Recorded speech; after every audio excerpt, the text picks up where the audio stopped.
আরে বলবেন না দাদা, একটু কাজে ফেঁসে গেছিলাম। আচ্ছা, আপনাকে বললাম বাড়িটা দেখাবো। ও হয়ে যাবে দাদা, একটু করে দিন আজকে। সন্ধ্যা হয়ে যাচ্ছে। না হয়ে যাবে আপনি চলুন। ঠিক আছে চলুন। জানেন তো আমার নাম কালু দালাল, সব থেকে বড় আমি দালাল এখানকার এই চত্বরে। তা আপনাকে যে বাড়িটা আমি দেখাতে চলেছি সেই বাড়িটার দাম হচ্ছে 30 লাখ টাকা। আচ্ছা, কিন্তু বাড়িটা আপনার কত দেবেন জানেন? কত? 10 লাখ টাকা। আরে যেটা কেউ পারবে না। বাহ, আপনি দেবেন? হ্যাঁ হ্যাঁ আর অবশ্যই। সব ব্যবস্থা যেরকম বলেছিলাম করে আপনি গেছেন? যা যা বলে সব ব্যবস্থা করে নিয়েছি। চলুন তাহলে, আসুন আসুন। এই যে সে আপনার স্বপ্নের বাড়ি দেখুন, মাত্র 10 লাখ টাকা আপনাকে দোতলা বাড়ি দিচ্ছি। এই কালু দালাল ছাড়া কেউ পারবে না এখানে।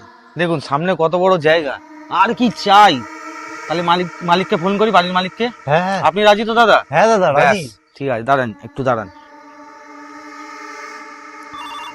হ্যাঁ হ্যালো দাদা, আমি পার্টিকে নিয়ে চলে এসেছি, আপনি চলে আসুন। উনি রেডি আছে নিতে। হ্যাঁ আসছি। হ্যাঁ হ্যাঁ দাদা বলুন, চলে এসেছি। ওই তো দাদা চলে এসছে। এই তো দাদা, ইনি নেবে আপনার বাড়িটা।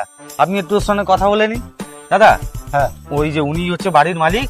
তা আপনি টাকাটা যেটা আনতে বলছেন আমি এনেছিলেন তো? হ্যাঁ এনেছি। ঠিক আছে, দিয়ে দিন। আচ্ছা মাঝখানে আমি আর থাকছি না, আপনার সঙ্গে রফা হয়ে গেছে। ঠিক আছে। বাড়ির টাকা ফাঁকা শোধ করে দেবেন। আর শুনুন, বাড়ির দলিল কিন্তু আমি কালকে আপনার বাড়িতে পাঠিয়ে দেবো। আচ্ছা ঠিক আছে ঠিক আছে, টাকাটা দিয়ে দিন। পুরো ক্যাশ আছে তো? হ্যাঁ হ্যাঁ ঠিক আছে, এ নিন দাদা। ঠিক আছে দাদা।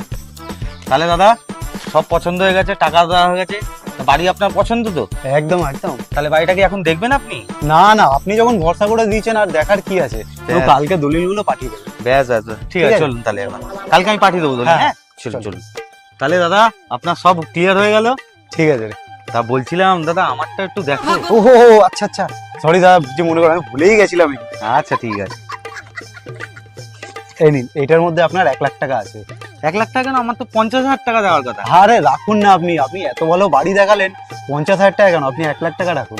ধন্যবাদ ধন্যবাদ ধন্যবাদ। দাদা আপনাকে একটা কথা বলবো। এ বাবা বলুন না, কি কথা আছে?